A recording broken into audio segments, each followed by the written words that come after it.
ములుగు జిల్లా ఏటూరు నాగారం మండల కేంద్రంలోని వై జంక్షన్ లో రజక సంఘ ఆధ్వర్యంలో ఏర్పాటు చేసిన చాకలి ఐలమ్మ విగ్రహావిష్కరణ కార్యక్రమానికి ముఖ్య అతిథిగా హాజరయ్యారు.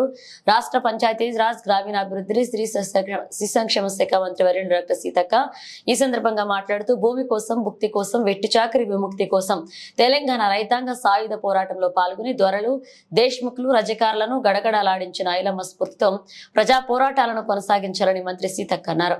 నిజాం ప్రభు హైదరాబాద్ సంస్థానంలో రజకారులు, జాగీరదారులు, పేదలు, బడుగుల వర్గాలపై దాడులు చేస్తూ క్రూరంగా ప్రవర్తించి ప్రజలను మోసపెట్టారని ఈ పరిస్థితుల్లో విసునూరి రామచంద్రారెడ్డి ఆగడాలను, దౌర్జన్యాలను ఎదిరించిన వీరనారి కమ్యూనిస్ట్ ఐలమ్మ సాయుధ పోరాటాన్ని నడిపించిందన్నారు. ముఖ్యమంత్రి రేవంత్ రెడ్డి కోటిలోని మహిళా విశ్వవిద్యాలయానికి వీర మహిళ చాకలి ఐలమ్మ పేరు పెట్టడం జరిగిందని, అదేవిధంగా చాకలి ఐలమ్మ మనవరాలు శ్వేతను రాష్ట్ర మహిళా కమిషన్ సభ్యురాలుగా నియమించి గౌరవించడం జరిగిందన్నారు.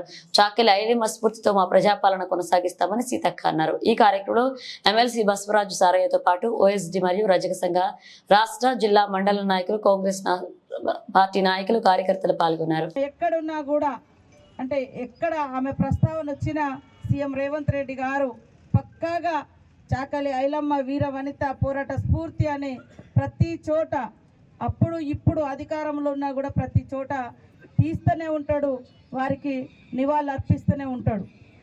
కాబట్టి ఈరోజు మనం అనుభవించే స్వేచ్ఛ, స్వతంత్రాలు, ఈ వెట్టి విముక్తి, ఈ వెట్టి చాకిరి నుంచి స్వేచ్ఛ ఇవన్నీ వచ్చినాయి అంటే మరి చాకలి ఐలమ్మ గారు, ఇటు దొడ్డి కొమరయ్య గారు, అటు కొమరం భీం గారు, మరి అదేవిధంగా ఎంతోమంది అక్కడ ఉన్నటువంటి దొరల పాలనకు వ్యతిరేకంగా, గడీల పాలనకు వ్యతిరేకంగా పోరాడి బడుగు బలహీన వర్గాల బిడ్డలకు స్వేచ్ఛను కల్పించినటువంటి వీర వనిత, మరి ఆ పోరాటంలో ఉన్నటువంటి వీర వనిత మైన ఐలమ్మ గారు.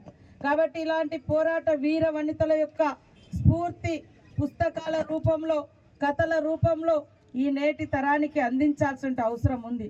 తెలంగాణ గడ్డ అంటేనే పోరాటాల గడ్డ.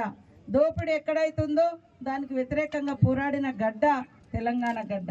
ఈ దేశానికి అందరికీ స్వతంత్రం 1947 ఆగస్టు 15వ తారీఖు వస్తే తెలంగాణకు మాత్రం స్వతంత్రం 1940